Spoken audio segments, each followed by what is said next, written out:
I was 18 years old when I got married. I belonged to a very conservative family, a Baloch family, where good daughters never say no to their parents. My father wanted me to get married, and all I said was, if that makes you happy, I'll say yes.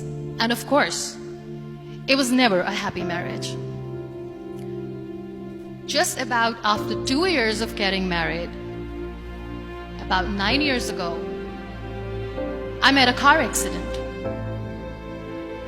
Somehow my husband fell asleep and the car fell in the ditch.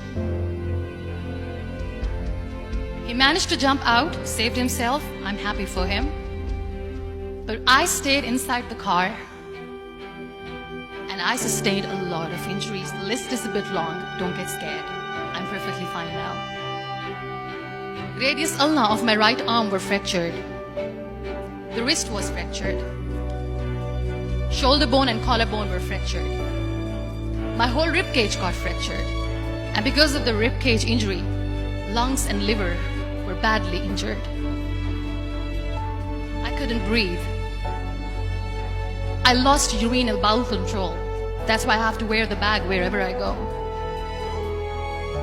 But that injury that changed me and my life completely as a person and my perception towards living my life was the spine injury. 3 vertebrae of my backbone were completely crushed and I got paralyzed for the rest of my life. So this accident took place in a far-flung area in the outskirts of a very small province, Balochistan, where there was no first aid, no hospital, no ambulance. I was in the middle of nowhere in that toppled car. Many people came to rescue. They gave me CPR.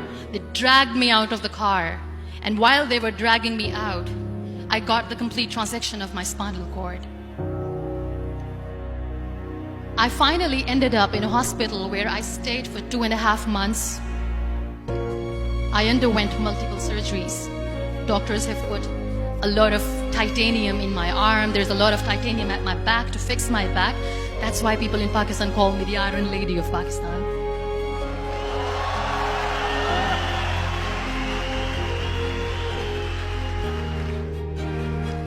Those 2.5 months in the hospital were dreadful. I will not make up stories just to inspire you. I was at the verge of despair. One day, doctor came to me and he said, well, I heard that you wanted to be an artist, but you ended up being a housewife. I have a bad news for you.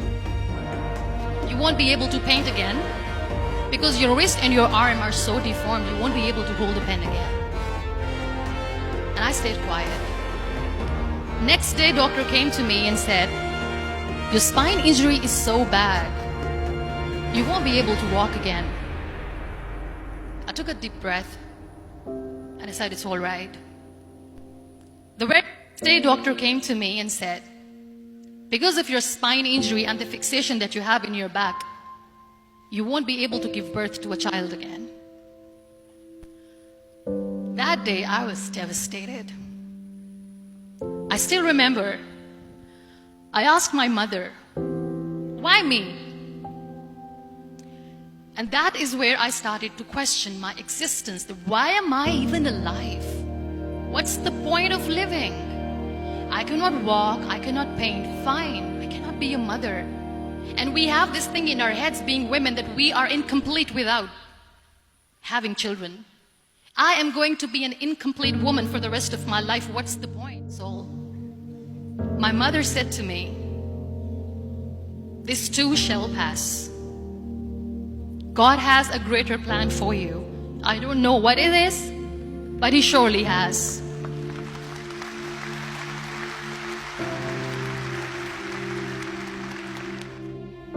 So what kept me going was, one day I asked my brothers, I know I have a deformed hand, but I'm tired of looking at these white walls in the hospital and wearing these white scrubs.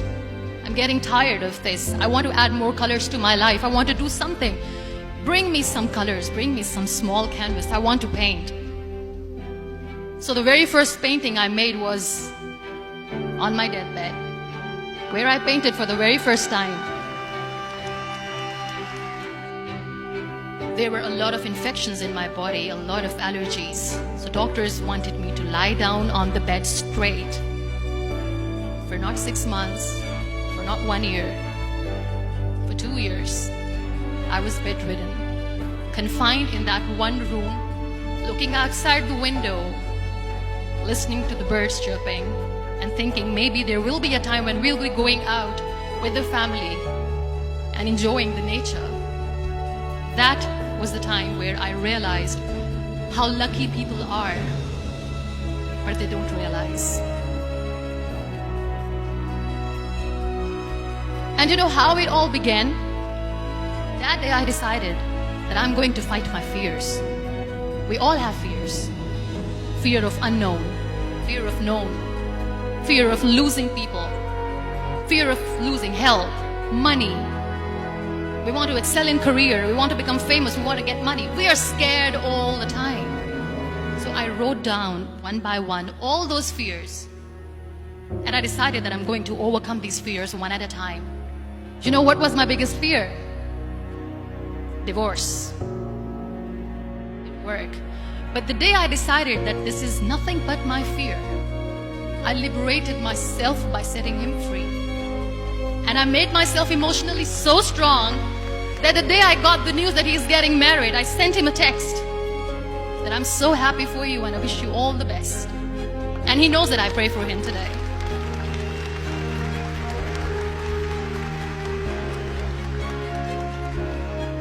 My biggest fear, number 2, was I won't be able to be a mother again. And that was quite devastating for me. But then I realized there are so many children in the world, all they want is acceptance. So there is no point of crying, just go and adopt one. And that's what I did.